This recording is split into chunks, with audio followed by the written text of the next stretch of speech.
മുത്തക്ക ശരിക്ക് ഇന്ന് reel scroll ചെയ്യുമ്പോഴാണ് പല ആളുകളും ജൂൺ 19 ആണ് ഇന്ന് വായനാ ദിനാണ് എന്നൊക്കെ അറിയുന്നത്. അങ്ങനത്തെ ഒരു കാലത്താണ് നമ്മൾ ജീവിക്കുന്നത്.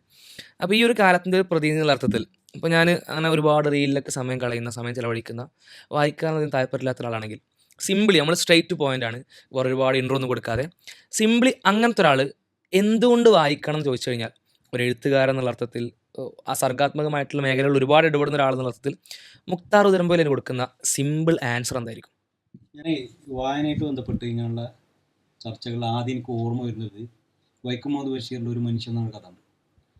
വൈക്കം ബഷീർ ഇങ്ങനെ അലഞ്ഞു തിരിഞ്ഞ് ജീവിക്കുന്ന സമയത്ത് ഒരു സ്ഥലത്ത് അദ്ദേഹം താമസിക്കുകയാണ്. അപ്പോൾ അദ്ദേഹത്തിന് കാര്യമായ ജോലിയൊന്നുമില്ല. വൈകുന്നേരം അവിടെ ജോലിക്ക് എത്തുന്ന ആളുകൾക്ക് ഇംഗ്ലീഷ് എന്ന് പറഞ്ഞാൽ അവിടെ അഡ്രസ്സ് എഴുതാൻ വേണ്ടി പഠിപ്പിച്ചു കൊടുക്കുകയും അതിൽ നിന്ന് കിട്ടുന്ന ചെറിയ വരുമാനം കൊണ്ടാണ് അദ്ദേഹം ജീവിക്കുന്നത്. ആ സമയത്ത് ഭയങ്കര പ്രാരാബ്ധമുള്ള ഒരു സമയമാണ്.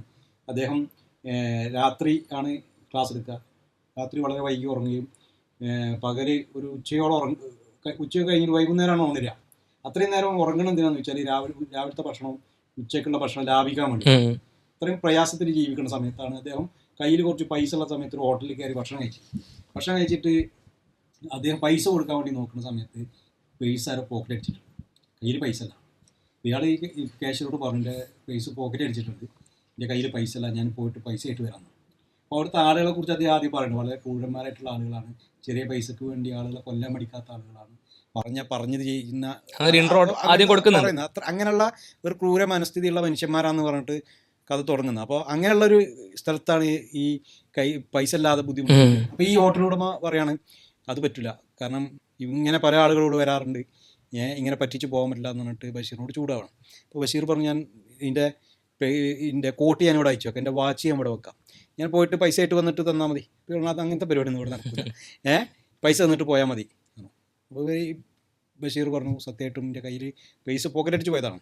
അപ്പോൾ ഇയാൾ പറഞ്ഞു ഞങ്ങളിങ്ങനെയുള്ള ആളുകൾ എന്താ ചെയ്യാൻ പൂർണ്ണ നെക്കിനാക്കിയിട്ട് കണ്ണൊക്കെ പൊട്ടിച്ചിട്ട് ഇങ്ങനെ റോട്ടിൽ കൂടെ നടത്തുകയല്ല ചെയ്യാതെ. ബഷീറിനോട് കോട്ട അയക്കാൻ വേണ്ടി പറഞ്ഞു.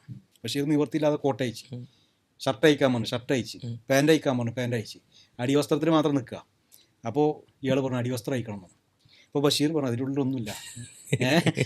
അപ്പോൾ ആളുകൾ പറഞ്ഞു അല്ല എന്തെങ്കിലുമൊക്കെ ഉണ്ടാവും. അവിടെയുള്ള ചായ കുടിക്കാൻ വേണ്ടി വന്നവരൊക്കെ ഇത് കണ്ടിട്ട് ചിരിക്കുകയാണ്.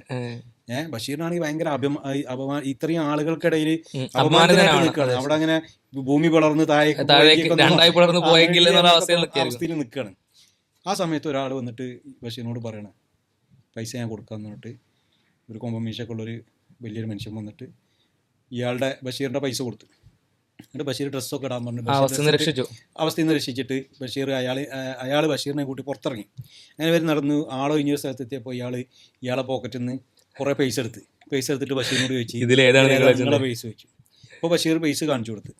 ആ പൈസ എടുത്ത് ആ ബഷീറിനോട് പറഞ്ഞ പൈസയിൽ നോക്കാൻ വേണ്ടി പറഞ്ഞു. അപ്പോൾ അങ്ങനെ നോക്കിയപ്പോൾ അതിൽ പൈസ ഒക്കെ കൃത്യമാണ്. അപ്പോൾ ഇയാൾ പറഞ്ഞു നിങ്ങൾ തിരിഞ്ഞു നോക്കാതെ പോയിക്കോ, ആര് ചോദിച്ചാലും എന്നെ കണ്ടതായിട്ട് പറയണ്ടെന്ന് പറഞ്ഞു. അങ്ങനെ ബഷീർ തിരിഞ്ഞു പോകുന്ന സമയത്ത് ബഷീർ ചോദിച്ചു നിങ്ങളെ പേരെന്താണ്? അപ്പോൾ ഇയാൾ പറഞ്ഞു എനിക്ക് പേരില്ല. അപ്പോൾ ബഷീർ പറഞ്ഞൊരു മറുപടി ഉണ്ട്. ബഷീർ പറഞ്ഞതെന്ന് വെച്ചാൽ ഞാൻ നിങ്ങളെ അലീവ് എന്ന് വിളിക്കട്ടെ എന്നാണ്. അപ്പോൾ ഇയാൾ പറഞ്ഞു നിങ്ങളെ ദൈവം രക്ഷിക്കട്ടെ. ഈ പോക്കറ്റടിക്കാരൻ ബഷീറിനോട് പറയാം. അപ്പോൾ ബഷീറിൻ്റെ ഒരു ശൈലി അനുസരിച്ച് ബഷീറിൻ്റെ മറുപടി നിങ്ങളെയും എന്നെയും എല്ലാവരെയും ദൈവം രക്ഷിക്കട്ടെ. ഇതിൽ ഈ കഥയുടെ പേര് ഒരു മനുഷ്യൻ എന്നാണ്. ഒരു മനുഷ്യൻ എന്നതിന് ബഷീർ കാണുന്ന കാരണം അദ്ദേഹം പറയുന്നത് അലിവുള്ളവനാകുക എന്നുള്ളതാണ്. സത്യത്തിൽ വായനയിലൂടെ ഒരു മനുഷ്യൻ ആർജിച്ചെടുക്കേണ്ട ഏറ്റവും വലിയ ഒരു ശേഷി എന്ന് പറഞ്ഞത് അലിവുള്ളവനാകുക എന്നുള്ളതാണ്. എന്തുകൊണ്ട് വായനക്കാരനാണെന്ന് പറയുമ്പോൾ ഒരാൾ സഹാനുഭൂതിയുള്ള ആളാകും. സഹാനുഭൂതി എന്ന് പറഞ്ഞാൽ നമ്മളൊരു കഥ വായിക്കുമ്പോൾ ഇപ്പോൾ ബെന്യാമിൻ പറയുന്നുണ്ടല്ലോ നമ്മൾ അനുഭവിക്കാത്തതൊക്കെ നമുക്ക് കെട്ടുകഥകളായിരിക്കും. അങ്ങനെ കെട്ടുകഥകൾ എന്ന് നമ്മൾ വിചാരിക്കുന്ന ചില അനുഭവങ്ങളിലൂടെ നമ്മൾ കടന്നു പോവാണ്. നമുക്ക് വിശപ്പ് എന്താണെന്നറിയില്ല. അങ്ങനത്തെ ഒരാൾ ഒരു വിശപ്പ് അനുഭവിക്കുന്ന ഒരാളുടെ കഥ വായിക്കുമ്പോൾ അതിലൂടെ അയാൾ ആ വിശപ്പ് അറിയാണ്, സങ്കടങ്ങൾ അറിയാണ്, വേദനകൾ അറിയാണ്, മറ്റുള്ളവരുടെ പ്രയാസങ്ങൾ അറിയാണ്. ഇങ്ങനെ മറ്റുള്ളവരെ കുറച്ചും കൂടി അടുത്തറിയാനും അവരുടെ വികാരങ്ങളെ മനസ്സിലാക്കാനും കഴിയാന്ന് വായനയിലൂടെ നല്ലൊരു നോവൽ അങ്ങനെ അത്തരം കഥകളിലൂടെ അത്തരം അനുഭവങ്ങളിലൂടെ നമ്മൾ കടന്നു പോകുമ്പോൾ അവരുടെ ഇങ്ങനെയുള്ള ഫീലിങ്സ് നമുക്ക് കുറച്ചുകൂടി തിരിച്ചറിയാൻ പറ്റും. അപ്പം അങ്ങനെ നമുക്ക് മനുഷ്യരോട് കുറച്ചും കൂടി സഹാനുഭൂതിയോടുകൂടി പെരുമാറാനും ഇടപഴകാനും സാധിക്കുക എന്നുള്ളതാണ് ഒരു പ്രധാനപ്പെട്ട ഒരു സംഗതി എനിക്ക് നമുക്ക് തോന്നുന്നത്. ഇവിടെ ജീവിക്കാൻ പറ്റുന്ന ഒരു വഴി ഉണ്ടാവും. ആ. ആ വഴിയിൽ ഒരു 10 അവസ്ഥ ഉണ്ടെന്ന് വിചാരിക്കാം. 10 അവസ്ഥ ചിലപ്പോൾ ഉണ്ടാവാം. ചിലപ്പോൾ അതിനേക്ക് കുറച്ച് അവസ്ഥകളിലൂടെ മാത്രം വലിയ വ്യത്യാസങ്ങളൊന്നും ഇല്ലാതെ സ്ഥായിയായി പോകുന്ന ഒരുപാട് മനുഷ്യരുണ്ടാവും. പക്ഷെ നമ്മളെ 4 പുറം ജീവിക്കുന്ന 100 മനുഷ്യരുണ്ടെങ്കിൽ ആ 100 മനുഷ്യർക്കും ഇങ്ങനെ 10 അവസ്ഥ ഉണ്ടെങ്കിൽ 1000 അവസ്ഥകളായി. അതിലൊരു ഇനി പലരും അനുഭവിക്കുന്ന ഒരേപോലത്തെ അവസ്ഥകളൊക്കെ കുറച്ച് കഴിഞ്ഞാൽ ഒരു 200 അവസ്ഥ 300 അവസ്ഥകളെങ്കിലും നമ്മൾ 4 പുറം അങ്ങനെ കടന്നു പോകുന്നുണ്ട്. ഈ 300 അവസ്ഥകളിലുള്ള മനുഷ്യന്മാരോട് നമ്മൾ ഇടപഴകണം. നമ്മുടെ അടുത്തുള്ള വെറും 10 അവസ്ഥ മാത്രമാണ്.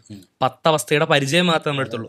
എന്നാൽ 300 അവസ്ഥകളോടെങ്കിലും നമ്മൾ ഇടപെടണമെങ്കിൽ, അവരെന്താണെന്ന് അറിഞ്ഞുകൊണ്ട് അവരോട് പെരുമാറണമെങ്കിൽ, ശരിക്കും അവരുടെ അനുഭവങ്ങളിലേക്ക് നമുക്ക് എത്താൻ പറ്റണമെങ്കിൽ അതിന് വായന മാത്രമേ വഴിയുള്ളൂ എന്നുള്ളതാണ്. കാരണം അതെന്ന് പറഞ്ഞാൽ ഇൻഫിനിറ്റിയാണ്, അനന്തമായി അറ്റമില്ലാത്തത്ര മനുഷ്യരുടെ അറ്റമില്ലാത്തത്ര ഇമോഷൻസിലൂടെ അവസ്ഥകളിലൂടെ നമ്മളെ കൊണ്ടുപോകാൻ സഹായിക്കുന്ന, വളരെ കുറച്ച് മാത്രം ജീവിതാനുഭവങ്ങളിൽ നമുക്ക് ഒരുപാട് ജീവിതാനുഭവങ്ങൾ നൽകുന്ന ഒരു ഓപ്ഷനാണ്. നമുക്ക് കൂടുതൽ ആളുകളായിട്ട് ഇടപഴകുക എന്നുള്ളതാണ് ഒരു പ്രധാനപ്പെട്ട സംഗതി. ഈ ആളുകളുടെ ഇടപഴകുന്നതിന് നമുക്കൊരു പരിമിതികളുണ്ട്.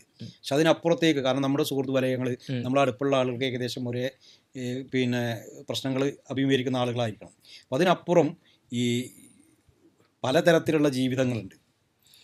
പല സമൂഹത്തിൻ്റെ ഉന്നതമായ അവസ്ഥയിലുള്ള, പല താഴേക്കിടയിലുള്ള, ഒരു നേരത്തെ ഭക്ഷണത്തിന് വകല്ലാത്ത, അല്ലെങ്കിൽ രോഗം കൊണ്ട് കഷ്ടപ്പെടുന്ന, അങ്ങനെ പല പ്രയാസങ്ങൾ നമ്മുടെ ചിന്തകൾക്ക് എത്താൻ പറ്റാത്ത അതൊക്കെ അത്തരം അവസ്ഥകളിലേക്ക് കടന്നു പോകാൻ നമുക്ക് വായനയിലൂടെ നമ്മൾ വായിക്കുമ്പോൾ നമ്മൾ സ്വാഭാവികമായിട്ടും അത്തരം അനുഭവങ്ങൾ നമ്മുടെ അനുഭവമായിട്ട് മാറണം. സോ ഈ ആത്മകഥ, ജീവചരിത്രമൊക്കെ വായിക്കാൻ വേണ്ടി പറയുമ്പോൾ അതിൻ്റെ പ്രധാനപ്പെട്ട ഒരു സംഗതി ഇതായിട്ടാണ്. ഇപ്പോൾ നമ്മളൊരു ആളെ, ഒരു മഹാനായ ഒരു വ്യക്തിയെ നമ്മൾ വായിക്കുമ്പോൾ അയാളുടെ ജീവിതാനുഭവം കൂടി നമുക്ക് കിട്ടണം. അപ്പോൾ നമ്മുടെ നമ്മുടെ അനുഭവത്തിനപ്പുറം ഇവരുടെ ഇത്തരം ആളുകളുടെ ജീവിതാനുഭവം കൂടി നമുക്ക് കിട്ടുമ്പോൾ അനുഭവ സമ്പത്ത് കൂടാണ്. അപ്പോൾ അതൊരു പ്രധാനപ്പെട്ട ഒരു സംഗതിയാണ്. അതായത് ഞാൻ ഏറ്റവും പ്രധാനമായിട്ട് വായനയുടെ ഒരു ഗുണമായിട്ട് ഞാൻ കാണുന്നത് സഹാനുഭൂതിയുള്ളവരാവുക, മനുഷ്യന്മാരുടെ പ്രശ്നങ്ങൾ തിരിച്ചറിയാനും അവരോട് ആ നിലക്ക് പെരുമാറാനുള്ള കഴിവ്, ആ ശേഷി നേടുക എന്നുള്ളതാണ് ഒരു പ്രധാനപ്പെട്ട ഒരു കാരണമായിട്ട് എനിക്ക് തോന്നുന്നത്. പിന്നെ നമ്മൾ ഇപ്പോഴത്തെ ഒരു കാലഘട്ടത്തിൽ നമ്മൾ ഭയങ്കര മാനസിക സംഘർഷം, എല്ലാ ചെറിയ കുട്ടികൾക്കും നമ്മൾ പറയും ബോറടിക്കുക എന്ന് പറയും, ഡിപ്രഷൻ. പിന്നെ അത് ഡിപ്രഷൻ ഇല്ലാത്ത മനുഷ്യന്മാരില്ല, എല്ലാവർക്കും ഡിപ്രഷനാണ്. അപ്പോൾ നമ്മളതിന് ഈ ഡിപ്രഷൻ ഉണ്ടാകുമ്പോൾ നമ്മൾ സാധാരണ പലതരം ഹീലിങ്ങുകൾ, മറ്റ് ഇതിലൊക്കെ കാര്യങ്ങൾ ചെയ്യാം. എനിക്ക് തോന്നുന്നത് ഏറ്റവും നല്ല ഈ ഹീലിംഗ് മെത്തേഡ് എന്ന് പറയുന്നത് വായനയാണ്. നല്ലൊരു പുസ്തകം വായിക്കുകയാണെങ്കിൽ നമുക്ക് നമ്മുടെ മനസ്സിൻ്റെ സംഘർഷം കുറക്കാൻ പറ്റും, അങ്ങനെ പിന്നെ നമുക്കതിനെ മറികടക്കാൻ പറ്റും. അപ്പോൾ ഇത് വായന എന്ന് പറയുന്നത് ആ നിലക്കുള്ള ഒരു പ്രക്രിയ കൂടിയാണ്. ഉല്ലാസം നൽകുക എന്ന് പറഞ്ഞാൽ, നമ്മളിപ്പോൾ മാനസിക സംഘർഷം അനുഭവിക്കുന്ന ഒരാൾക്ക് ആ സംഘർഷം പരിഹരിക്കാൻ വേണ്ടി പല രീതിയിലുള്ള കാര്യങ്ങൾ, ഇപ്പോൾ ചില ആളുകൾ എക്സസൈസ് ചെയ്യും, ചില ആളുകൾ യോഗ ചെയ്യും, ചില ആളുകൾ ഞാൻ ഇപ്പൊ യോഗക്കും എക്സസൈസിന് കുറച്ച് ഗുണങ്ങളൊക്കെ ഉണ്ട്. നമ്മളിൽ ഏറ്റവും വരുന്ന വലിയ അബദ്ധം എന്ന് പറഞ്ഞാൽ നമ്മൾ ഫസ്റ്റ് പോയിട്ട് നമ്മളടക്കം സ്ക്രോൾ ചെയ്യാണ് ചെയ്യാം. ബോറടിക്കാന്ന് പറഞ്ഞാൽ വേഗം ഫോൺ എടുത്ത് റീൽസിലേക്ക് പോകും. പിന്നെ അല്ലെങ്കിൽ അങ്ങനെ അത് വരുമ്പോൾ നമ്മൾ ബോറടി കൂടുക ചെയ്യാം. കാരണം അത് കഴിയുമ്പോൾ നമുക്ക് കൂടുതൽ സംഘർഷം, നമ്മൾ വിചാരത്തിൽ എന്റർടൈൻമെന്റ് ആണ്, ഒരു സന്തോഷ സമാധാനമൊക്കെ നൽകുന്നതാണ്. ഇത് നേരെ ഓപ്പോസിറ്റ്, ബ്രെയിൻ റോട്ട് എന്ന് പറയും. തലച്ചോറങ്ങ് ഒരു മരവിക്കുന്ന ഒരു അവസ്ഥയിലേക്ക് എത്തും. അതേപോലെ തന്നെ നമുക്ക് നിരാശ ഉണ്ടാവും. നമ്മൾ അരമണിക്കൂർ വായിച്ചാൽ നമുക്ക് നമ്മളെന്തോ പ്രൊഡക്റ്റീവായി ചെയ്തൊരു ഫീൽ ഉണ്ടാവും. ഞാനെന്തോ എന്റെ ബുക്ക് ഒരു ഇട്ട ടു ഡു ലിസ്റ്റിൽ എന്തോ കവർ ചെയ്തു, കംപ്ലീറ്റ് ചെയ്തു. പക്ഷെ അരമണിക്കൂർ റീൽ ഉണ്ടാലോ, 6 മണിക്കൂറും കൂടി പോയി, 6 മണിക്കൂർ കൂടി നഷ്ടപ്പെട്ടു എന്നുള്ളൊരു ഫീൽ നമുക്ക് ഉണ്ടാവും. അതാ സ്വന്തത്തിനെ പോലും തൃപ്തിപ്പെടുത്താൻ പറ്റാത്ത ഒരു ആറ്റിറ്റ്യൂഡിലേക്ക് നമ്മൾ പോകുന്നത്. അപ്പോൾ അങ്ങനത്തെ കാര്യങ്ങൾ എത്ര സമയം പോകുന്നത് നമുക്ക് അറിയണില്ല.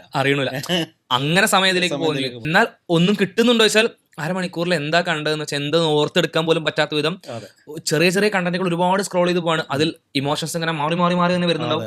നമുക്കൊരു ഉപകാരം എന്തോ സാധനം എടുത്തു പറയാൻ പറ്റുന്നോ തരാത്തൊരു സാധനമാണ്. എന്നാൽ ഇത് പറഞ്ഞാൽ അങ്ങനെയല്ല. വായനയിലൂടെ നമുക്ക് അതാണ് ഏറ്റവും പ്രധാനപ്പെട്ട ഒരു സംഗതി. പിന്നെയുള്ള ഒരു സംഗതി എന്ന് പറയുന്നത് നമ്മൾ സർഗാത്മകമായിട്ടുള്ള ഒരു ശേഷി, ക്രിയേറ്റിവിറ്റി എന്ന് പറഞ്ഞാൽ ഭാവന. ഇപ്പം നമ്മളൊരു പ്രശ്നം വന്നു കഴിഞ്ഞാൽ ആ പ്രശ്നത്തെ അഭിമുഖീകരിക്കാൻ നമുക്ക് ഭാവന ഉണ്ടെങ്കിൽ കുറച്ചും കൂടി എളുപ്പമാവും. ഭാവന നമ്മൾ നമുക്കിതിനെ വകതിരിച്ച് മനസ്സിലാക്കാനും അല്ലെങ്കിൽ നമ്മളതിൻ്റെ മറ്റുള്ള ഒരു ആംഗിളിലൂടെ ഇതിനെ സമീപിക്കാനൊക്കെ നമുക്ക് കഴിയാം. ആത്മകഥൻ്റെ വ്യാഖ്യാനമായിട്ട് ക്രിയേറ്റിവിറ്റിയുടെ ഡെഫിനേഷൻ പലപ്പോഴും പറയാറുള്ളതെന്ന് പറഞ്ഞാൽ, മറ്റൊരാളിൽ നിന്ന് നമ്മൾ ഇങ്ങനെ കിട്ടി, ആള് നമ്മൾ അസിസ്റ്റ് ചെയ്തിട്ട് നമ്മൾ ചെയ്യുന്നതിനപ്പുറം നമുക്ക് ഓണായിട്ട് സ്വന്തമായിട്ട് പുതിയ ഐഡിയകളിലേക്ക്, പുതിയ വഴികളിലേക്ക് പോകാൻ പറ്റുന്നതാണ്. ഭാവന ആണ് നമ്മളെ പുതിയ ചിന്തകളിലേക്കും പുതിയ കണ്ടുപിടുത്തങ്ങളിലേക്കും എത്തിക്കുക. അപ്പോൾ ഈ നമ്മുടെ ഭാവന വളർത്താൻ, നമ്മുടെ സർഗശേഷി വളർത്താൻ, ഇപ്പോൾ എഴുതാൻ കഴിവുള്ള ഒരാൾക്കാണെങ്കിൽ അയാളുടെ എഴുത്ത് കുറച്ചും കൂടി മെച്ചപ്പെടുത്താൻ. ഇപ്പോൾ ഒരു നല്ല പ്രാസംഗികനാണെങ്കിൽ ആ പ്രാസംഗികന് ഈ വായനയിലൂടെ അയാളുടെ ആ ശേഷി വർദ്ധിപ്പിക്കാൻ പറ്റും. ഒരു അധ്യാപകൻ നമുക്കറിയാം, വായിക്കുന്ന അധ്യാപകരും വായിക്കാത്ത അധ്യാപകരും നമുക്ക് വ്യത്യാസമുണ്ട്. നമ്മളെ പഠിപ്പിച്ച ആളുകളിൽ നിന്ന്. ഇപ്പം ഞാൻ എന്നെ പഠിപ്പിക്കുന്ന സമയത്ത് എൻ്റെ മനസ്സിൽ ഇപ്പോഴുള്ളത്, ഞാൻ IOHS പഠിക്കുന്ന സമയത്ത് ഇടവണ്ണ അവിടെ ഒരു തങ്ങൾ മാഷ് ഉണ്ടായിരുന്നു. ആ തങ്ങൾ മാഷ് ഞാൻ പല സമയത്ത് പറഞ്ഞിട്ടുള്ള ഈ തങ്ങൾ മാഷ് ഇപ്പോഴും എൻ്റെ മനസ്സിലുള്ളൊരു അധ്യാപകൻ. ഒരുപാട് അധ്യാപകർ പഠിപ്പിച്ചിട്ടുണ്ടെങ്കിലും ഞാൻ ഒരിക്കലും മറക്കാത്തൊരു അധ്യാപകനാണ്. കാരണം അദ്ദേഹം ഈ നല്ല വായിക്കുന്ന ഒരാളായിരുന്നു. അദ്ദേഹം ഒരു ചിത്രകല അധ്യാപകനായിരുന്നു. അദ്ദേഹം ക്ലാസ്സിൽ വന്നു കഴിഞ്ഞാൽ ചിത്രം വരക്കാൻ പഠിപ്പിക്കും, അതോടൊപ്പം കഥകൾ പറഞ്ഞുതരും. ഈ കഥകൾ കേട്ടിട്ടാണ് സത്യത്തിൽ ഞാൻ വായനയിലേക്ക് വരുന്നത്. അദ്ദേഹത്തിൻ്റെ കഥകളുടെ അവതരണം, പലതരം കഥകൾ, അദ്ദേഹം വായിച്ച പുസ്തകങ്ങളാണ്. അദ്ദേഹത്തിന് അവിടുത്തെ ലൈബ്രറിയുടെ ചാർജ് ഉണ്ടായിരുന്ന ആളാണ്. അപ്പോൾ അദ്ദേഹം ലൈബ്രറിയുടെ ചാർജിൽ അദ്ദേഹം പുസ്തകങ്ങൾ കുട്ടികൾക്ക് കൊടുത്തിരുന്ന ആളാണ്. അന്നത്തെ കാലത്ത് ഞാനൊക്കെ സ്കൂളിൽ പഠിക്കുന്ന സമയത്ത് സ്കൂളിൽ ലൈബ്രറി ഉണ്ടാവും. ലൈബ്രറിക്ക് നമുക്ക് പിന്നെ ഫീസ് ഉണ്ട്, ലൈബ്രറി ചാർജൊക്കെ ഉണ്ട്. പക്ഷേ ഒരു കുട്ടിക്കും പുസ്തകം കിട്ടില്ല. കാരണം അതിന് സാധാരണ എന്താ ചെയ്യുക വെച്ചാൽ അവിടുത്തെ ഏറ്റവും കുട്ടികൾക്ക് പേടിയുള്ള ഒരു അധ്യാപകനായിരിക്കും ലൈബ്രറിയുടെ ഇൻചാർജ്. കാരണം എന്താ വെച്ചാൽ ഇത് കഴിയുമ്പോൾ ഈ പുസ്തകങ്ങൾ, നഷ്ടപ്പെട്ട പുസ്തകത്തിന്റെ പൈസ, കയറിയ പുസ്തകത്തിന്റെ അതുകൊണ്ട് ഇവരെന്ത് ചെയ്യും, പുസ്തകർക്കും കൊടുക്കൂല. അപ്പൊ അങ്ങനെയുള്ള ഒരു സാഹചര്യത്തിൽ നിന്ന് ഈ അധ്യാപകൻ വേറിട്ടുന്ന ഒരു അധ്യാപകനാണ്. അപ്പോൾ എനിക്ക് ഞാനൊരു എഴുത്തുകാരനാവുന്നതിലും ഒരു ചിത്രകാരനാവുന്നതിലും ഒക്കെ വളരെയധികം സ്വാധീനം ചെലുത്തിയ ഒരു അധ്യാപകനാണ് ഈ തങ്ങൾ. അദ്ദേഹത്തിന് അങ്ങനെ പെരുമാറാൻ അദ്ദേഹത്തിന്റെ വായന അതാണ്, അദ്ദേഹം വായിക്കുന്ന ഒരു അധ്യാപകനായിരുന്നു എന്നുള്ളതാണ് എൻ്റെ ഒരു ക്വാളിറ്റി. അപ്പോൾ നമ്മൾ എവിടെയാണ് ഇടപെടുന്നത് അവിടെ നമുക്ക് പുതിയ തരത്തിൽ ഇടപെടാൻ, ഏറ്റവും ബെസ്റ്റ് ആയിട്ട് ഇടപെടാൻ നമ്മൾ വായിക്കുന്ന ആളുകളാണ് ഒരു യൂണിക്ക് ഒരു ഇതിലേക്ക് നമുക്ക് കൊണ്ടുവരാം. മറ്റുള്ള ആളുകൾ അവതരിപ്പിക്കുന്നത് വ്യത്യസ്തമായിട്ട് നമുക്ക് ഒരു നമ്മുടെ ശൈലി ഉണ്ടാക്കാം, നമുക്ക് ശൈലി ഉണ്ടാക്കാനും അത് ആധികാരികമായിട്ട് പറയാനും പറ്റും. നമുക്ക് മറ്റേ ഈ വായനയുള്ള ഒരാൾക്ക് ആധികാരികമായിട്ട് സംസാരിക്കാൻ പറ്റും. മറ്റൊരാളെന്താ വെച്ചാൽ അയാൾക്ക് തോന്നലുകൾ ഉണ്ടാവും, അങ്ങനെ ആയിരിക്കും ഇങ്ങനെ ആയിരിക്കും. പക്ഷേ തോന്നലുകളും ചില മുറി അറിവുകൾ ഒരു വിഷയത്തെ ചിലപ്പോൾ ആധികാരികമായിട്ട് സമീപിക്കാൻ കഴിയാത്ത അവസ്ഥ ഉണ്ട്. അപ്പോൾ വായിക്കുന്ന ഒരാൾക്ക് ആധികാരികമായിട്ട് ഇതിനെ സമീപിക്കാൻ പറ്റും. ഭാവന വളർത്താൻ, നമ്മുടെ സർഗശേഷി, നമ്മുടെ പിന്നെ ഇത്തരം കഴിവുകളെ പരിപോഷിപ്പിക്കാൻ വേണ്ടിയിട്ട് നമുക്ക് വായന, അത് ഏത് തരം കഴിവാണെങ്കിലും അയാൾ വായിക്കുന്ന ഒരാളും വായിക്കാത്ത ഒരാളും ഭയങ്കര വ്യത്യാസമുണ്ട്. ഏതിടപെടലും വ്യത്യാസമുണ്ടാവും. ഇതാണ് പ്രധാനമായിട്ട്. പിന്നെ നമ്മൾ സാധാരണ പറയുന്ന കുറച്ച് കാര്യങ്ങളുണ്ട്. ഒന്ന്, നമ്മുടെ അറിവ് വർദ്ധിപ്പിക്കുക, അതേപോലെ തന്നെ നമ്മുടെ ചിന്താശേഷി വളർത്താൻ നമുക്ക് വായന ഉപകരിക്കും. നമ്മുടെ ഭാഷാപരമായ കഴിവ്, നമുക്ക് പിന്നെ എഴുതാനും സംസാരിക്കും, നമ്മുടെ ആശയം വളരെ ലളിതമായിട്ട് ആളുകൾക്ക് എത്തിക്കാൻ, ആശയവിനിമയത്തിന് സഹായിക്കും. നന്നായിട്ട് വായിക്കുന്ന പ്രഭാഷകനാണെങ്കിലും ക്ലാസ് എടുക്കുന്ന ആളാണെങ്കിലും അല്ല, നമ്മൾ നേരിട്ട് ഒരാളോട് അതെ അത് വളർത്താൻ പറ്റും. കാരണം നമ്മൾ മനസ്സിലുള്ള ഒരുപാട് ചിന്തകളും കാഴ്ചപ്പാടും സംഗതി, പക്ഷെ നമുക്ക് ആ രീതിയിൽ അവതരിപ്പിച്ച് നമ്മൾ വിചാരിച്ച അതേ അർത്ഥത്തിലും അതേ ആശയത്തിലും അതേ വൈകാരികതയോടും കൂടിയിട്ട് നമ്മൾ പറയുന്ന കാര്യം മറ്റാൾക്ക് മനസ്സിലാവണമെങ്കിൽ അത് അവതരിപ്പിക്കാനുള്ള ഒരു ശേഷി നമുക്ക് ഉണ്ടാവണം. അതൊരു ബിസിനസ്മാൻ പോലെ ഇമ്പോർട്ടന്റ്. അതെ അതുണ്ടാവണമെങ്കിൽ വായന പ്രധാനമാണ്. കാരണം വായിക്കുമ്പോഴാണ് നമുക്ക് പിന്നെ ഈ ഭാഷ പ്രയോഗിക്കാനും, അതേപോലെ തന്നെ വാക്കുകൾ, ഈ പദസമ്പത്ത് ഏറ്റവും പ്രധാനപ്പെട്ടതാണ്. പദസമ്പത്ത് ഒക്കെ നമുക്ക് ആർജിക്കാൻ കഴിയുക വായനയിലൂടെയാണ്. അതായത് നമുക്കൊരാളോട് കമ്മ്യൂണിക്കേറ്റ് ചെയ്യണമെങ്കിൽ, മനുഷ്യൻ എന്ന് പറഞ്ഞാൽ സാമൂഹിക ജീവിയാണല്ലോ, മറ്റുള്ളവരോട് കമ്മ്യൂണിക്കേറ്റ് ചെയ്ത് ആശയവിനിമയം നടത്തിയിട്ട് മാത്രമേ മുന്നോട്ട് പോകാൻ പറ്റുള്ളൂ. അത് കച്ചവട രംഗത്താണെങ്കിലും ജോലിന്റെ രംഗത്താണെങ്കിലും ഏത് മേഖലയിലും നമുക്ക് മറ്റുള്ളവരോട് സംസാരിക്കുക എന്നുള്ളത് ഇമ്പോർട്ടൻ്റ് ആണ്, പ്രധാനമാണ്. ആ സംസാരത്തിൽ, ആ ആശയവിനിമയത്തിൽ, അതിന് അധ്യാപകനാണെങ്കിലും ട്രെയിനർ ആണെങ്കിലും പ്രഭാഷകനാണെങ്കിലും എല്ലാം അത് വേണം. ആ മേഖലയിൽ നമ്മളുടെ സംസാരത്തെ ഏറ്റവും റിഫൈൻ ചെയ്യാൻ, ഏറ്റവും ബെസ്റ്റ് ആക്കാൻ, അതിന് ഏറ്റവും ചെറിയ ഫോമിൽ ഏറ്റവും കൂടുതൽ കണ്ടന്റ് ഉൾക്കൊള്ളുന്ന, ഒരാൾക്ക് ചിന്തനീയമായ രീതിയിൽ സംസാരിക്കാൻ പറ്റുകയാണെങ്കിൽ അത് നമുക്ക് ചില ആളുകൾ ചെറിയ വിഷയമൊക്കെ പറഞ്ഞ് നീട്ടിപ്പരത്തി പറഞ്ഞ് തീരുല്ല, മനസ്സിലാവില്ല. അയാൾ പറയുന്ന കാര്യം ഇയാൾക്ക് മനസ്സിലാവണമെന്ന് കൺഫ്യൂഷൻ, അതുകൊണ്ടാണ് നീട്ടി പറഞ്ഞത്. ഒരുപാട് മറ്റേത് നമുക്കൊരു അതിനുള്ള ശേഷി ഉണ്ടെങ്കിൽ നമുക്ക് കുറഞ്ഞ വാക്കുകൾ കൊണ്ട് നമുക്ക് കാര്യങ്ങൾ അവതരിപ്പിക്കാനും അത് ആ അർത്ഥത്തിൽ ആളുകൾക്ക് ഉൾക്കൊള്ളാൻ. ചില ആളുകളുടെ സംസാരത്തിൽ നമുക്ക് ശരിക്കും പ്രത്യേകം മനസ്സിലാവും. ചില പണ്ഡിതന്മാരെ കാണുമ്പോൾ ശരിക്കും അവർ വളരെ കുറച്ച് സംസാരിക്കുന്നുണ്ടാവും, എന്നെല്ലാം പറഞ്ഞിട്ടുണ്ടാവും. അതേ കാര്യം നമ്മൾ പറയണെങ്കിൽ കുറേ വീട്ടിൽ വെച്ച് വെള്ളിയാഴ്ച ജുമാ കുത്തുബയിലൊക്കെ നമുക്ക് ഫീൽ ചെയ്യാറുണ്ട്. ചില ആൾക്കാർ കുത്തുബ ഇങ്ങനെ നീട്ടി പറഞ്ഞു, എന്നാലും അത് അവസാനം കുത്തുബ കഴിഞ്ഞാൽ ഉണ്ടാവില്ല. പക്ഷെ ചില ആൾക്കാർ അങ്ങനെ കുറഞ്ഞ സമയം കൊണ്ട് കുറേ കാര്യങ്ങൾ പറയാൻ പറ്റും, അത് വ്യക്തത ഉണ്ടാവും. അന്നേരം ഇതാണ് നമുക്ക് ആധികാരികമായിട്ട് സംസാരിക്കാനുള്ള ശേഷി ഉണ്ടാവണമെങ്കിൽ നന്നായിട്ട് വായിക്കുന്നത്. അറിവും തിരിച്ചറിവാണ്. ഇപ്പം നമ്മൾ ചെയ്യുന്ന ഈ വിദ്യാഭ്യാസവും അറിവും തമ്മിൽ വ്യത്യാസം ഉണ്ടെന്ന് പറയുന്നുണ്ട്. അപ്പോൾ ഇപ്പോൾ നമ്മൾ ചെയ്യണമെന്ന് വെച്ചാൽ കുട്ടികൾ വിദ്യാഭ്യാസം നേടുന്നുണ്ട്, ഡിഗ്രികളുണ്ട്, സർട്ടിഫിക്കറ്റ് ഉണ്ട്, പക്ഷേ ഈ അറിവിലേക്ക് കുട്ടികൾ എത്തുന്നില്ല, തിരിച്ചറിവിലേക്ക് വരുന്നില്ല. അത് വരണമെന്നുണ്ടെങ്കിൽ വായന വളരെ പ്രധാനപ്പെട്ട സാധനം. അപ്പോൾ ഇതിന് നമ്മളിതൊക്കെ പറയുമ്പോഴും അതിൻ്റെ കൂട്ടത്തിൽ വേറൊരു സംഗതിയുണ്ട്. ഇപ്പോൾ ഈ നന്നായിട്ട് വായിക്കുന്ന ചില മനുഷ്യന്മാരുണ്ട്, നല്ല വായനക്കാർ. പക്ഷെ അവർക്ക് ഈ ഒരു പിന്നെ ക്വാളിറ്റി ചിലപ്പോൾ നമ്മൾ കാണുന്നില്ല. അപ്പോൾ അതിൻ്റെ ഇതെന്ന് വെച്ചാൽ വായനയുടെ സ്വഭാവം ഇതിൽ പ്രധാനമാണ്. നമ്മൾ എന്ത് വായിക്കുന്നു, വായിക്കാൻ തിരഞ്ഞെടുക്കുന്ന കണ്ടന്റ് ശരിക്കും വളരെ എന്തെങ്കിലും എന്തിനു വേണ്ടി വായിക്കുന്നു, എന്ത് വായിക്കുന്നു, എന്ത് വായിക്കുന്നു എന്നുള്ള പ്രധാനമാണ്. ഇതിന് ഏറ്റവും പ്രധാനപ്പെട്ട സംഗതി എനിക്ക് തോന്നുന്നത് വെച്ചാൽ, ഞാനിപ്പോൾ എഴുതിക്കൊണ്ടിരിക്കുന്നത് ഇമാം ഗസാലിയുടെ ജീവിതവുമായി ബന്ധപ്പെട്ടൊരു പുതിയ പുസ്തകം. അതെ, അപ്പോൾ അതിനെക്കുറിച്ച് എങ്ങനെ വായിക്കുമ്പോഴേ, ഇമാം ഗസാലിയുടെ ജീവിതം നമ്മൾ വായിക്കുമ്പോൾ, അദ്ദേഹത്തിന് ആദ്യം പഠിക്കാൻ പോയിട്ട് തിരിച്ചു വരുന്ന സമയത്ത് ഒരു കൊള്ള സംഘം ആക്രമിക്കുന്നു. ആ സമയത്ത് അദ്ദേഹത്തിൻ്റെ നോട്ടുകളൊക്കെ, അദ്ദേഹം എഴുതി വെച്ച നോട്ടുകളൊക്കെ ഇയാൾ തട്ടിപ്പറിച്ചെടുക്കുന്നു. അപ്പോൾ ഗസാലി പിന്നെ കുട്ടിയാണ്. അപ്പോൾ അദ്ദേഹം ചോദിക്കുന്നുണ്ട്, എനിക്ക് സമ്പത്തൊന്നുമല്ല, ഈ നോട്ടുകളാണ്, ആ നോട്ടുകൾ എനിക്ക് തിരിച്ചു വരണം എന്നറിയാം. അപ്പോൾ ഈ കൊള്ളക്കാരനായിട്ടുള്ള ആൾ ചോദിക്കുന്നുണ്ട്, ഇത്രയും കാലം പഠിക്കാൻ പോയിട്ട് ഈ കടലാസിലാണോ എൻ്റെ മുഴുവൻ കാര്യങ്ങൾ കിടക്കുന്നത്? ഈ കടലാസ് നഷ്ടപ്പെട്ട എൻ്റെ അറിവ് മുഴുവൻ നഷ്ടപ്പെടുമോ എന്നുള്ളതാണ്. അപ്പോൾ അപ്പോഴാണ് പിന്നെ ഇമാം ഗസാലി അതിനെക്കുറിച്ച് ചിന്തിക്കണേ. കാരണം ഇങ്ങനെ നോട്ട് എഴുതിയിട്ട് ജീവിക്കേണ്ട ആളല്ല, കാരണം ഇത് പഠിച്ച കാര്യങ്ങൾ മനസ്സിലുണ്ടാവണമല്ലോ. അതിനുശേഷം അദ്ദേഹം നോട്ട് എഴുത്ത് കുറച്ചിട്ട് എല്ലാം മനപ്പാടാക്കിയിരുന്നു. അതുകൊണ്ടാണ് അദ്ദേഹം ഈ വലിയ അവിടുത്തെ കോളേജിൽ പ്രിൻസിപ്പളായി, ഒരുപാട് ശിഷ്യന്മാരുണ്ട്, പ്രശസ്തിയുണ്ട്, ഭരണകൂടത്തിൻ്റെ പിന്തുണ ഉണ്ട്, അധികാരമുണ്ട്, എല്ലാം ഉണ്ടായിട്ടും അദ്ദേഹത്തിന് ജീവിതത്തിൽ ഒരു ശൂന്യത അനുഭവപ്പെടാണ്. ഞാൻ ഇതിനു വേണ്ടി ഞാൻ പഠിച്ചത്, ഞാൻ അറിവ് നേടിയത് പ്രശസ്തിക്ക് വേണ്ടി പ്രശസ്തി എനിക്കുണ്ട്, അതേപോലെ തന്നെ ഞാൻ അറിവ് നേടിയത് സമ്പത്തിന് വേണ്ടി സമ്പത്തുണ്ട്, അധികാരമുണ്ട്, എല്ലാം ഉണ്ട്. പക്ഷേ എവിടെ ഒന്നൊരു അപൂർണത ഉണ്ട് എന്ന് വിചാരിച്ചിട്ടുണ്ട് അദ്ദേഹം ഇതൊക്കെ ഉപേക്ഷിച്ചിട്ട് ഒരു യാത്ര പുറപ്പെടുകയാണ്. 10 വർഷത്തെ ഒരു അന്വേഷണത്തിൻ്റെ യാത്ര ഉണ്ട്. ഈ അന്വേഷണത്തിൻ്റെ യാത്രക്കിടാണ് അദ്ദേഹത്തിൻ്റെ പ്രധാനപ്പെട്ട ഗ്രന്ഥങ്ങളൊക്കെ എഴുതുന്നത്. ഈ ഗ്രന്ഥങ്ങളൊക്കെ എഴുതാൻ അദ്ദേഹം ഒരു പുസ്തകം റെഫർ ചെയ്യുന്നില്ല, ഒരു നോട്ടും വായിക്കുന്നില്ല, ഒക്കെ അദ്ദേഹത്തിൻ്റെ മനസ്സിലാണ്. അപ്പോൾ അദ്ദേഹത്തിൻ്റെ ഈ രണ്ട് സംഗതി ഉണ്ടല്ലോ. ഒന്ന്, അദ്ദേഹം ആദ്യത്തിൽ അദ്ദേഹത്തിന് ഈ നോട്ടുകൾ നഷ്ടപ്പെടുമ്പോൾ ഉണ്ടാകുന്നൊരു വേവലാതി. അവസാനം അദ്ദേഹം ഇത്രയും വലിയ നൂറുകണക്കിന് ഉൾക്കൊണ്ട പാഠം പിന്നെ എത്തി നിൽക്കുന്നത്, പാഠത്തിന്റെ ഉപകാരം എത്തിക്കുന്നത് ഒരുപാട് ഗ്രന്ഥങ്ങളുടെ അപ്പോൾ ആ ഒരു പരിവർത്തനത്തിൻ്റെ ഒരു സമയമുണ്ടല്ലോ. ഇത് വായനയുടെ 2 അവസ്ഥകൾ ഇതിലുണ്ട്. ഇത് നമ്മൾ എങ്ങനെയാണ് നമ്മുടെ പരിവർത്തനത്തിലേക്ക് വരിക എന്നുള്ള സംഗതി. ചില ട്രോളുകൾ, തമാശകൾ കാണുന്നതിൻ്റെ ഇടയിൽ ഈ തമാശ രൂപയാണ് ഞാൻ നല്ലൊരു വായനക്കാരനാണെന്ന് പറഞ്ഞിട്ട് അപ്പുറത്ത് എക്സ്പ്ലെയിൻ ചെയ്യുന്നത് അശ്ലീല സാഹിത്യങ്ങളെ, അതും ഒരു സാങ്കേതികമായി പറയുകയാണെങ്കിൽ അതും വായിക്കുന്ന ഒരാൾ വായിക്കുന്നത് വായന തന്നെയാണ്. പക്ഷെ അതുകൊണ്ട് ഈ പറഞ്ഞ ഒരു കാര്യം കിട്ടും നമ്മൾ വിചാരിക്കരുത്. അഥവാ എന്ത് വായിക്കുന്നു എന്നുള്ളത്, നമ്മൾ എന്ത് വായിക്കാൻ തിരഞ്ഞെടുക്കുന്നു എന്നുള്ളത്, അത് വളരെ ഇമ്പോർട്ടൻ്റ് ആയിട്ടുള്ള കാര്യമാണ്. വായിക്കാൻ വേണ്ടി കുറച്ച് അക്ഷരങ്ങളിലൂടെ അങ്ങനെ കടന്നു പോകുന്നു എന്നുള്ളത് കൊണ്ട് ഇപ്പറഞ്ഞ ഉപകാരങ്ങളോ അല്ലെങ്കിൽ വേറെ ഏതെങ്കിലും മേഖലകളിലൂടെ നിങ്ങൾക്ക് ലഭിക്കുന്ന ഉപകാരങ്ങളോ, മനസ്സിലാക്കിയ ഉപകാരങ്ങളൊന്നും ലഭിക്കണം എന്ന് അർത്ഥമില്ല. നേരത്തെ പറഞ്ഞ ഇത്രയും വൃത്തികെട്ട, ഇപ്പോൾ അവസാനം പറഞ്ഞ ഉദാഹരണം പോലും വായനയുടെ സാങ്കേതികത വേണമെങ്കിൽ എന്ത് ചെയ്യാം, ഉൾപ്പെടുത്താം. പക്ഷെ അതുകൊണ്ടൊന്നും ഈ ഉപകാരങ്ങൾ കിട്ടില്ല എന്നുള്ളതാണ്. അപ്പോൾ നമ്മൾ ഈ വായിച്ച് തുടങ്ങുന്ന ആളുകൾക്കുള്ള ഒരു കൺഫ്യൂഷനാണ്. നമ്മൾ തുടർച്ചയായിട്ട് വായിക്കുന്ന ആളുകളെ സംബന്ധിച്ചിടത്തോളം ഒരു വായനയുടെ അടുത്ത ഘട്ടത്തിലേക്ക് അയാൾ കടന്നു പോകും. പക്ഷെ ഇപ്പോൾ എനിക്ക് വായിച്ച് തുടങ്ങണം, വായിക്കണമെന്ന് തോന്നിയിട്ട് അയാളൊരു പുസ്തകം എടുത്ത് വായിച്ചാൽ ചിലപ്പോൾ അയാൾക്കത് വായന മുന്നോട്ടുണ്ടാകാൻ കഴിയില്ല. അപ്പോൾ നമ്മൾ ആദ്യമായിട്ട് വായിക്കുന്ന പുസ്തകം എന്തായിരിക്കണം എന്നുള്ളത് നമ്മുടെ അഭിരുചിക്ക് അനുസരിച്ച് നമുക്ക് ഇഷ്ടപ്പെട്ട ഒരു വിഷയത്തിൽ വളരെ ലളിതമായ പുസ്തകങ്ങൾ നമ്മൾ കണ്ടെത്തി വായിക്കുകയും, വലിയൊരു കാര്യം തിരഞ്ഞെടുക്കണം നമ്മൾ വായന സീരിയസ് ആയ വായനയ്ക്ക് പോകണം എന്ന് വിചാരിച്ചിട്ട് ഗഹനമായ ഒരു പുസ്തകം എടുത്തിട്ട് വായിച്ചാൽ നമുക്ക് ആ വായന മുന്നോട്ട് പോകാൻ കഴിയില്ല. പക്ഷെ നമ്മളൊരു വായന തുടങ്ങുന്ന ആളെ സംബന്ധിച്ചിടത്തോളം അയാൾ ആദ്യം വായിച്ച് തുടങ്ങേണ്ടത് വളരെ അയാൾക്ക് ഇഷ്ടപ്പെട്ട ഒരു വിഷയം, ആ വിഷയത്തിലുള്ള പുസ്തകങ്ങൾ കണ്ടെത്തി വായിക്കുകയും ഘട്ടം ഘട്ടമായിട്ട് അയാളുടെ വായന വിപുലപ്പെടുത്തുക. അങ്ങനെ തന്നെയാണ് ഞാനൊക്കെ എല്ലാ ആളും നമ്മൾ ആദ്യകാലത്ത് നമ്മൾ വായിച്ചു തുടങ്ങിയൊക്കെ വളരെ ചെറിയ സിമ്പിളായിട്ടുള്ള നമ്മൾ ഒരു പൈങ്കിളി എന്നൊക്കെ പറയാൻ പറ്റുന്ന പുസ്തകങ്ങളിലൂടെയാണ് ആദ്യം നമ്മൾ സീരിയസ് ആയ വായനയ്ക്ക് കടക്കുന്നത്. സീരിയസ് ആയിട്ടുള്ള വായനയ്ക്ക് കടക്കാനുള്ള ഒരു വഴിയായിരിക്കും കേട്ടോ പ്രത്യേകം. അതിൽ കുടുങ്ങി പോകും.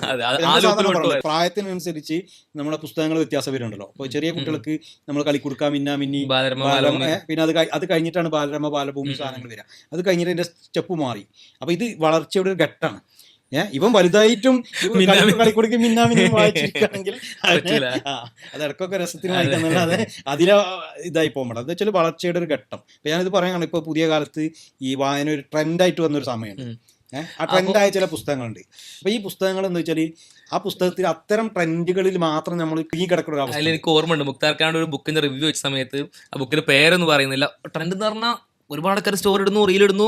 നമ്മൾ വിചാരം എന്തോ വൻ ബുക്കാന്നുള്ളതാണ്. മുക്താർക്ക് വാങ്ങിയതേ കണ്ടിക്കണ്. മുക്താർക്കോട് ചോദിച്ചു എങ്ങനെയാണ് ബുക്ക് വെച്ചപ്പോൾ ഒരു വസ്തുവിന് കൊള്ളൂല എന്നാണ് ലിറ്ററലി എനിക്ക് റിവ്യൂ എന്നത്. പുസ്തകത്തിന്റെ പേര് അറിയുന്നില്ല. വെച്ചാൽ അങ്ങനെ ഒരു ട്രെൻഡ് ഉണ്ട്, എല്ലാവരും വായിക്കുന്നു, എല്ലാവരും സ്റ്റോറി ഇടുന്നു, സോ ഞാനും വായിക്കണം എന്നൊരിക്കലും അർത്ഥമില്ല.